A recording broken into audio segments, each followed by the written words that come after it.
कोपरगाव तालुक्यातील पूर्वेकडे असलेले शिरसगाव सावळगाव येथील श्री गुरुदत्त इंग्लिश मीडियम स्कूलमध्ये काल दिनांक 1 फेब्रुवारी 2025 रोजी विश्व 2025 अर्थात वार्षिक स्नेह संमेलन मोठ्या उत्साहात संपन्न। या कार्यक्रमासाठी प्रमुख पाहुणे म्हणून कोपरगाव येथील नामांकित डॉक्टर दत्तात्रय मुळे तसेच ग्रामीण पोलीस स्टेशनचे पोलीस निरीक्षक श्री संदीप कोळी तसेच येवला येथील जिल्हा परिषद सदस्य महेंद्र कुमार काळे, market committee chairman Sahebrao Roham, अध्यक्ष केशवरावजी भवर, सचिव स्वप्नील भवर, व्यापारी प्रभाकर वकिर्डे, व्यापारी राजू मोरे, संचालक परजणे ज्ञानेश्वर आदी मान्यवर बहुसंख्येने उपस्थित होते। या कार्यक्रमाचे सूत्रसंचालन मान्यवरांच्या हस्ते दीप प्रज्वलन करून त्यांचा सन्मान देखील करण्यात आला।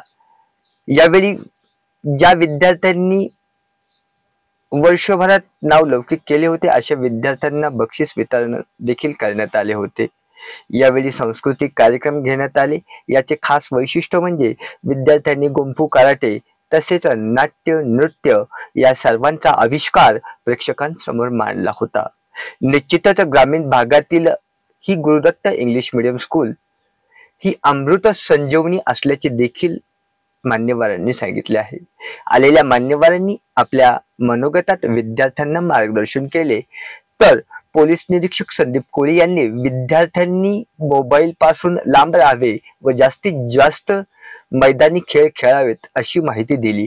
तर महेंद्र कुमार काळे यांनी संस्थेचे अध्यक्ष केशवराव भवर आणि ते मैत्रीच्या नात्यामध्ये कशा परिस्थितीतून इथपर्यंत आले आहेत याचा उजाळा दिला आहे। तर डॉक्टर मुळे यांनी माणसाच्या आरोग्यावरती भाष्य करत विद्यार्थ्यांनी ज्ञान अर्जन करून आपले ध्येय गाठावेत अशी माहिती दिली आहे। तर साहेबराव रोहम यांनी केशवराव भवरांच्या शाळेचे गुणगान करत शिक्षण ही वाघिणीचं दूध आहे, तो पेला की प्रत्येक जण गुरगुरतो, परंतु हे शिक्षण ग्रामीण भागात दिल्याबद्दल अध्यक्षांचे आभार मानले आहे। या कार्यक्रमाचे प्रास्ताविक संस्थेचे सचिव स्वप्नील भवर यांनी केले तर सूत्रसंचालन शाळेच्या विद्यार्थिनींसमवेत श्री गायकवाड सर यांनी केले आहे। तर शेवटी आलेल्या मान्यवरांचे आभार शाळेचे प्राचार्य श्री चौधरी सर यांनी केले।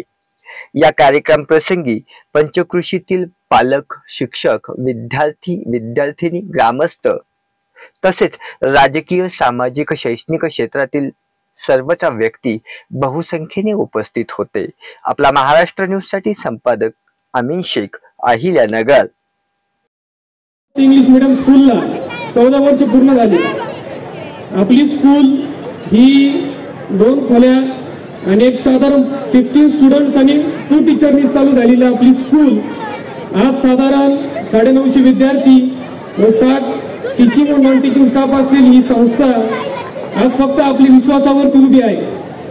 खरं तर या 14 वर्षात आपण अनेक उपक्रम विद्यार्थ्यांसाठी राबवले, पण 2024-25 या वर्षी आपण खास करून 3 गोष्टींवरती भर दिला। पहिलं म्हणजे कला, दुसरं म्हणजे क्रीडा आणि तिसरं म्हणजे शिक्षण। सर्वप्रथम मी आपल्या जिल्हा चित्रकला स्पर्धामध्ये कुमारी दर्शना महेश शिंदे यांनी राज्यात 3रा क्रमांक त्या ठिकाणी पटकावला व महेंद्र शेटकाळे तुमचं पण स्वागत आहे। तिचा 3रा क्रमांक त्या ठिकाणी अहिल्यानगर जिल्हा या ठिकाणी आला आहे। तसंच इंटरमिजिएट आणि एलिमेंटरी यात आपण आपले काही विद्यार्थी त्या ठिकाणी परीक्षेसाठी उत्तीर्ण केले होते। त्यामध्ये साधारण A ग्रेड मध्ये 4 विद्यार्थी। मी फक्त एक मिनिट एवढं सांगाल की ही शाळेमध्ये ज्याप्रमाणे आम्ही IT सेक्टरकडे लक्ष देतो, आम्ही सायन्सकडे लक्ष देतो, त्याचप्रमाणे आम्ही अध्यात्म सुद्धा या इथं फार मोठ्या प्रमाणामध्ये लक्ष देतो। त्याचं सर्व पाहुण्यांना सांगायला मला अभिमान वाटतो की गीता पठण वर्षभरामध्ये आमचं टार्गेट आहे की गीतेचं वाचन पूर्ण वर्षामध्ये शाळेमध्ये झालं पाहिजे आणि सकाळी असेंब्लीच्या टायमाला एक ठराविक ओव्या वाचल्या जातं, त्याचा अर्थ सांगितला जातो आणि वर्षभरामध्ये आम्ही गीता इथं वाचून पूर्ण करतो. म्हणजे नुसतंच अभ्यासाकडे लक्ष देत नाही, तर त्या आपल्या मुलांचं सर्व अंगाने कसं तो परिपूर्ण होईल या दृष्टिकोनातून आपण इथं लक्ष देत आहोत. आजपर्यंत जवळजवळ 14 वर्ष झाली. 14 वर्षामध्ये खूप काही प्रसंग आले, खूप काही अडचणी आल्या आणि आज जवळजवळ आपल्याकडं 965 मुलं शिक्षण घेत आहे आणि बाहेरून जवळजवळ 35 मुलं आहेत.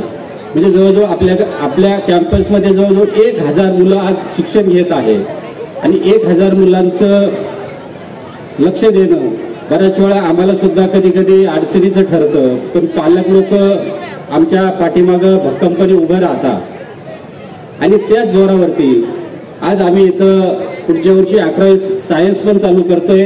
आत्ता स्वप्नीलने सांगितलं तसं या वर्षी चालू झालेलं आहे. पण मग त्याच्यामध्ये बाकीचे जे कोर्सेस असतील ते सुद्धा सगळे लक्ष दिले जाणार आहे आणि 11वीला सुद्धा आता इथून पुढे कोपरगावला किंवा कुठं जाण्याची गरज मला वाटतं पडणार नाही.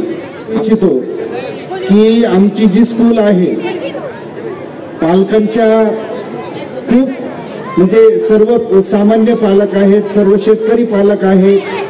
थोडीशी आमच्याकडून काही जर चूक होत असेल तर आपल्याला सदैव प्राचार्य या नात्याने मी आपल्याला विनंती करतो की आपण संदेशाद्वारे, फोनद्वारे किंवा आपल्या इथे येऊन, शाळेत येऊन आपण आमच्यासाठी जर काही सल्ला असेल, काही आमच्याकडून चुकत असेल तर आपण जरूर ते सांगावं. आम्ही नवीन नवीन कल्पना, नवीन नवीन ज्या गोष्टी आहेत त्या ॲड करण्याचा प्रयत्न करतो आणि ते सक्सेस पण करून दाखवतो. तर आमच्या सर्व शिक्षकांचं मी गुरुदत्त परिवारातर्फे, साहेबांच्या तर्फे मनपूर्वक अभिनंदन, आभार मानतो. कारण की त्यांच्यामुळे ही जी संस्था आहे ही उंच भरारी घेत आहे. सर्व शिक्षकांचं, सर्व मामांचं, सर्व मावशांचं मी साहेबांच्या वतीने हार्दिक हार्दिक अभिनंदन करतो, धन्यवाद मानतो. डॉक्टर बाबासाहेब आंबेडकरांनी असं म्हटलंय की शिक्षण हे वाघिणीचं दूध आहे आणि ज्यांनी ते प्राशन केलं तो गुरगुरल्याशिवाय राहणार नाही. आणि म्हणून स्वप्नीलजी ज्यावेळेस सांगत होते की या इंग्लिश मीडियम स्कूलने आणि या ज्युनियर कॉलेजने कशा पद्धतीची घोडदौड या ठिकाणी केलेली आहे ती निश्चितपणे आपल्या सर्वांसाठी अभिमानाची निश्चितपणे गोष्ट आहे. अतिशय चांगल्या पद्धतीचं वातावरण म्हणजे चांगल्या स्मार्ट सिटीला लाजवेल डॉक्टर साहेब अशा पद्धतीचं वातावरण मला असं वाटतं की या ठिकाणी केशवराव भोवरांनी या ठिकाणी निर्माण केलेलं आहे. माता भगिनींना या ठिकाणी मी खास एक गोष्टीची कल्पना देऊ इच्छितो की या ठिकाणी आपली मुलं मुली आपण या ठिकाणी शिक्षणासाठी पाठवत आहोत. या संस्थेमध्ये निश्चितपणे चांगल्या दर्जाचे विद्यार्थी तयार व्हावेत याची अतिशय चांगल्या पद्धतीची काळजी या ठिकाणी सर्व संचालक मंडळाने आणि शिक्षकांनी घेतलेली आहे. तरी सुद्धा या ठिकाणी पावसाच्या पाण्याचा थेंब जर गटारीमध्ये पडला तर त्याचं गटार तयार होतो, तो पिकावर पडला तर त्याचं पिकाला निश्चितपणे जीवदान देण्याचं काम त्या ठिकाणी होतं, तो गंगेमध्ये पडला तर त्याचं निश्चितपणे चांगल्या पद्धतीचं जल तयार होतं आणि तो जर शिंपल्यामध्ये पडला तर त्याचं मोती तयार होतो. म्हणजे या ठिकाणी भोर साहेबांनी या ठिकाणी हे सर्व मोती तयार करण्याचं हे शस्त्र हातामध्ये घेतलेलं आहे. परंतु संगत आपल्या मुला मुलींची संगत कशी आहे हे निश्चितपणे आपण तपासलं पाहिजे की आपला मुलगा कोणाच्या संगतीमध्ये राहतो, निश्चितपणे काय करतो, कसा अभ्यास करतो याच्याकडे लक्ष देण्याचं काम मला असं वाटतं की या ठिकाणी आमच्या माता भगिनी मोठ्या प्रमाणामध्ये हजर आहेत. त्यांना मी नम्र आवाहन करतो. या ठिकाणी खूप काही बोलण्यासारखं आहे परंतु वेळेचं भान ठेवून निश्चितपणे या संस्थेसाठी येवलेसे रोप लाविले द्वारी त्याचा वेलू गेला गगनावरी या म्हणीप्रमाणे केशवरावांनी हे जे काही काम या परिसरामध्ये उभं केलंय खरं म्हणजे एका गोष्टीची खास कल्पना मी या ठिकाणी आपल्या सर्वांना दिली पाहिजे. केशवराव भोवर हे लहानपणापासून माझे मित्र आहेत. त्यांचं प्राथमिक शिक्षण हे बोगटे शाळेमध्ये झालेलं आहे आणि बघा बोगटे शाळेमध्ये त्यांचं स्वतःचं शिक्षण झालं आणि आज या क्षणाला बोगट्याचे विद्यार्थी या ठिकाणी येत आहेत ही अतिशय महत्वाची गोष्ट आहे. 2012 ते 2017 मध्ये अहिल्यानगर जिल्हा परिषदेच्या सदस्य म्हणून त्यांनी काम केलं आणि 2017 मध्ये खोडी साहेब मी जिल्हा परिषदेमध्ये निवडून आलो. ते मला फार ज्युनियर आहेत, परंतु तरी सुद्धा जिल्हा परिषदेमध्ये कसं काम केलं पाहिजे याचं मार्गदर्शन त्यांनी मला केलं आणि राज्य स्तरावरचा आदर्श जिल्हा परिषद सदस्य हा पुरस्कार मला मिळाला. मला असं वाटतं की तो जो काही पुरस्कार मिळाला त्या पुरस्कारामध्ये निश्चितपणे केशवराव भवरांनी मला जे मार्गदर्शन केलं त्या मार्गदर्शनामुळे तो पुरस्कार मी या ठिकाणी मिळू शकलो. खरं म्हणजे भवर साहेब तुमचे हे सगळं वैभव पाहिल्यानंतर तुम्ही आमचे लहानपणापासून मित्र आहात, तुम्ही आमचा आन बान शान अभिमान आहात असं निश्चितपणे मला या ठिकाणी वाटतं. तुम्ही या मुलांसाठी जे काम करता आहेत निश्चितपणे अतिशय चांगल्या पद्धतीचे दर्जेदार विद्यार्थी तुमच्या या शाळेमधून तयार होत आहेत. हे सर्व करत असताना मनापासून खूप खूप शुभेच्छा देतो. आपण आपल्या मुलांकडे थोडंफार लक्ष द्या की ते त्यांची संगत कशी आहे किंवा ते मोबाईल जे वापरत आहेत ते योग्य रीतीने वापरत आहेत का. एकदम अत्यावश्यक असेल तरच त्यांच्या हातामध्ये मोबाईल द्या. इतर वेळेला मोबाईलची काही आवश्यकता नाही असं माझं एक मत आहे. जरी मोबाईल दिला असेल आणि त्याचा जर चांगला सदुपयोग होत असेल तर त्याच्यामध्ये कुठलाही प्रश्न निर्माण होणार नाही आहे. मोबाईलमध्ये देखील आपण आज पाहत आहोत यूट्यूब चॅनल आहेत, बरेच विद्यार्थी असतील किंवा बरेच युवक असतील हे प्लॅटफॉर्म म्हणजे आपल्या सोशल मीडियाच्या प्लॅटफॉर्ममध्ये हजारो लाखो रुपये कमवत आहेत, स्वतंत्र चॅनल तयार केलेले आहेत. असे जर चांगल्या उपक्रमासाठी किंवा चांगल्या ह्याच्यासाठी जर मोबाईलचा वापर होत असेल तर त्यांनी बिनधास्तपणे मोबाईल द्या, त्याच्यामध्ये काही हायगाई करू नका. परंतु इतर वेळेला जर मोबाईलची अनावश्यक जर वापर होत असेल, आता मी पोलीस स्टेशनला दररोज किमान 2 ते 3 विद्यार्थी किंवा विद्यार्थिनी अल्पवयीन वयामध्ये पळून जाण्याचं प्रमाण वाढलेलं आहे. तर त्याच्यासाठी आपण आपले थोडंसं लक्ष देणं गरजेचं आहे. आपण आपल्या आजकालच्या धावत्या युगामध्ये आपल्याला वेळ फार कमी आहे. आपण सगळेच पैशाच्या मागे आहोत, त्यामुळे आपल्याला वेळ फार विद्यार्थ्यांकडे बघण्यासाठी आपल्या बालकांकडे वेळ देण्यासाठी फार वेळ कमी पडत आहे. तरी देखील आपण आपल्या मुलांकडे लक्ष द्या. गुरुदत्त इंग्लिश मिडियमच्या संस्थापकांनी एक चांगला प्लॅटफॉर्म तयार करून दिलेला आहे ग्रामीण भागातील विद्यार्थ्यांसाठी की शहरामध्ये जे शिक्षण मिळते तेच आपल्याला इथं ग्रामीण भागामध्ये मिळत आहे. मुलांनी आपले 12वी पर्यंतचं वय जे आहे त्याच्यामध्ये आपण फक्त आपल्याला घडवत राहायचं आहे. इतर कोणत्याही अत्यावश्यक गोष्टी असतील तरच त्याचा हे करायचं आहे. माझं एक सांगणं राहील सर्व पालकांना की आजकालचे विद्यार्थी मोबाईल आणि इतर TV किंवा इतर मोबाईल गेम्स याच्यामध्ये आपला अधिक वेळ घालवतात. माझं संस्थापकांना देखील सांगणं राहील आणि पालकांना देखील सांगणं राहील की त्यांनी त्यांच्या मुलांना बिनधास्तपणे खेळू द्या. कारण हेच वय आहे 12वी पर्यंत आपली मुलं खेळत नाहीत आणि आपण ग्रामीण भागातले आहोत. आपल्या मुलांनी जास्तीत जास्त वेळ हा ग्राउंडवरती दिला पाहिजे जेणेकरून त्यांची मानसिक स्थिती देखील मजबूत होईल आणि शारीरिक क्षमता देखील वाढेल. Our chairman, respected Bhavar Sahib, our vice chairman, Mr. Swapnil Bhavar sir, today's guest, and today I have they given me to chance to express my words on this occasion. Thank you for that, and also thank you for inviting me to this occasion, this auspicious occasion. I have got 95% in SSC 10 board, and present I am in Sanjeevani KVP Polytechnic pursuing my diploma in computer technology. If I would like to tell my experience, then one thing that I want to tell you, your hard work and consistency that make you to stand in any situation. Maybe you are from very low background or from any background, but education that would make you to stand in front of whole world. And if you believe in yourself, then world believe in you. Just trust in yourself and believe that you can do anything.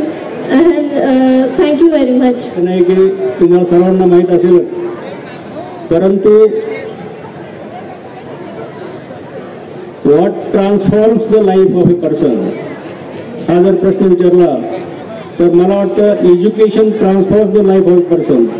त्याचं एक उत्तम उदाहरण म्हणजे मी स्वतःच आहे असं मी सांगू इच्छितो. Born of a illiterate parents in a remote village where there was no light and communication about 50 years ago. अशा परिस्थितीमध्ये माझं बालपण आणि हे झालेलं आहे आणि चौथी प्राथमिक शिक्षणापर्यंत माझं शिक्षण झाडाखालच्या शाळेमध्ये झालेलं आहे. त्यानंतर माझ्या बंधूंनी डायरेक्ट उचललं आणि योगेश्वरी नूतन विद्यालय अंबाजोगाई येथे सेमी इंग्लिशमध्ये घातलं. तर मला पहिल्यांदा आठवतं, आपल्या सर्वांना सांगायला खूप आनंद वाटतो की मी जेव्हा पहिले इंग्लिश मिडियमला स्कूलमध्ये गेलो तर वांगीकर सर म्हणून माझे क्लास टीचर होते. त्यांना पहिला धडा शिकवायला घेतला पब्लिक सॅनिटेशन. तर तेव्हा पब्लिक म्हणजे काय आणि सॅनिटेशन म्हणजे काय हेही माहीत नव्हतं मला. पण त्यानंतर मी त्याच्यापुढं कधी मागं वळून पाहिलं नाही. 10वीला मेरिट, PD ला university first, BSc-FY university first. तेव्हा 11वी-12वी नव्हती. तर युनिव्हर्सिटी फर्स्ट आल्यानंतर माझं त्यापुढचं एज्युकेशन फ्री झालं आणि त्याच वेळेस national defence academy Khadakwasla, IIT Powai, without entrance examination there was a call from the institutes. आणि त्यावेळेस बायोलॉजी आणि मॅथमॅटिक्स दोन्ही ऑप्शन्स होते. तर दोन्ही विषयामध्ये मी पाहिलं होतं. I was first to be admitted in medical college as well as engineering college. माझ्या पेरेंट्सने सांगितलं की मेडिकलला जा, म्हणून मी I chose the medical branch आणि मी तिथं.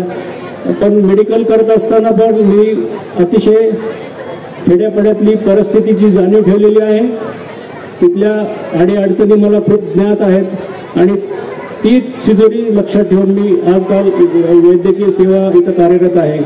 नानावटी हॉस्पिटलला मी कपल ऑफ इयर्स 81 साली MD झाल्यानंतर couple of years I was in Nanavati hospital for training.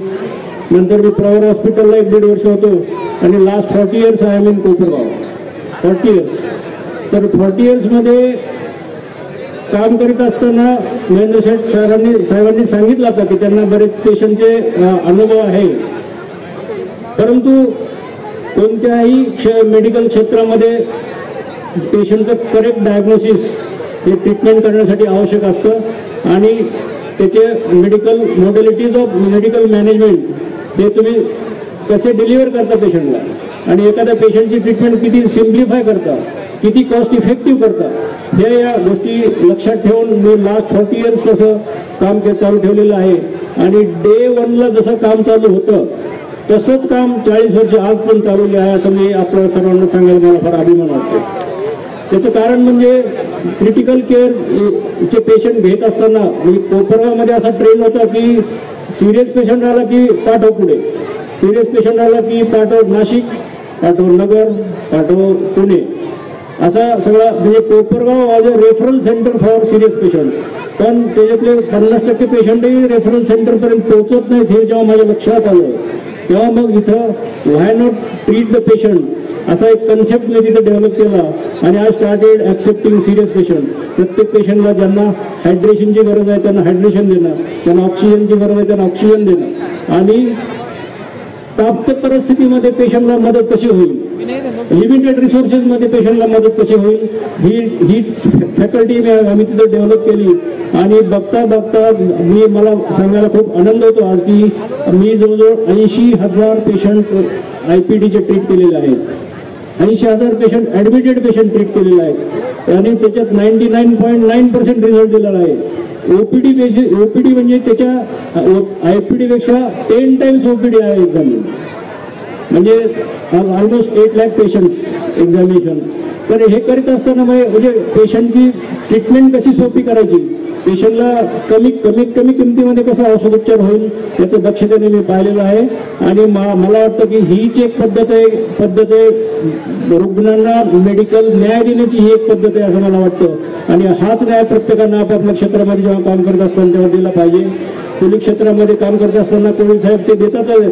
शिक्षकाच्या क्षेत्रामध्ये करत असताना सर्व झोपून आपण जेव्हा ज्ञानाचं काम करत असतो किंवा सरहद्दीवरचा सैनिक जेव्हा फ्रंटियरवर वॉरियर्सवरून पूर्ण झोपून जीवाचे प्राणपणाला लावून जेव्हा देशाचं संरक्षण करत असतो, असेच वेगवेगळ्या क्षेत्रामध्ये आपण पुढे चालून जेव्हा करिअर निवडताना आपण जेव्हा वेगवेगळ्या क्षेत्रात जाल तेव्हा वेगवेगळ्या क्षेत्रामध्ये जाऊन आपण स्वतःची प्रगती साधून समाजाची आणि देशाची उन्नतीकडे प्रत्यक्षाने लक्ष द्यावं असं मी या निमित्तानं सांगू इच्छितो.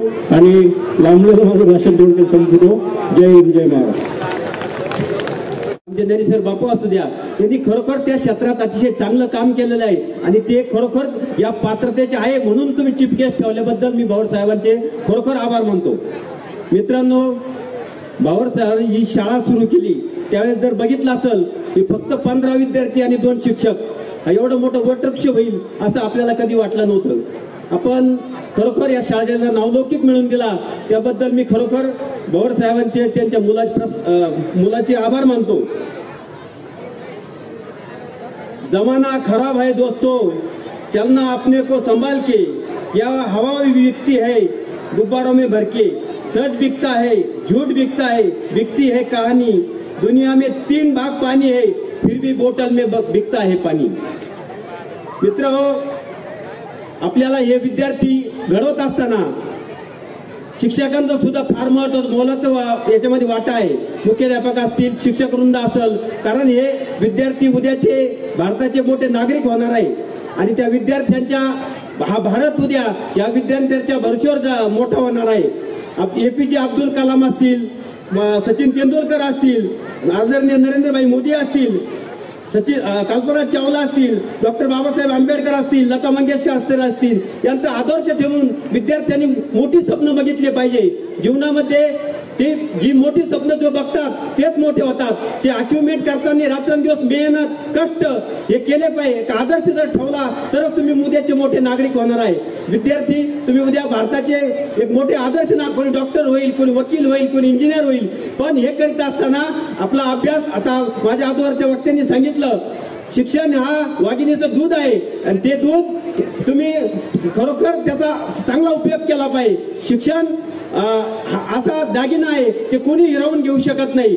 तो दिल्याने वाढत असतो. तेव्हा शिक्षणाला फार महत्त्व आहे. तेव्हा विद्यार्थ्यांनी समोर अतिशय मेहनत केलं पाहिजे. कठोर मेहनतीशिवाय पर्याय नाही. आणि भावर साहेबांना आम्हाला इथं बोलवलं, आमचा सत्कार केला आणि त्याबद्दल मी भावर साहेबांचे आभार मानतो. ग्रामीण भागात अतिशय चांगलं सुसज्ज असं विद्यालय, कॉम्प्युटर रूम, सर्व पालकवर्गांनी सुद्धा विद्यार्थ्यांवर लक्ष दिलं पाहिजे. जसं कॉम्प्युटर मोबाईलवर सुद्धा विद्यार्थ्यांवर फक्त अभ्यासापुरताच मोबाईल दिला पाहिजे आणि विद्यार्थ्यांवर लक्ष दिलं पाहिजे. त्यांना खेळू दिलं पाहिजे. त्यांचा कलागुणांचा आविष्कार केला पाहिजे. त्यांचा शिक्षणाचा त्यांचा उच्च असे नावलौकिक या शाळेने मिळवला. त्याबद्दल या मॅनेजमेंटचे, भावर साहेबांचे, त्यांच्या मुलाचे मी आभार मानतो. या ठिकाणी आम्हाला बोलवल्याबद्दल त्यांचे आभार मानून माझे शब्द धन्यवाद. जय हिंद, जय महाराष्ट्र.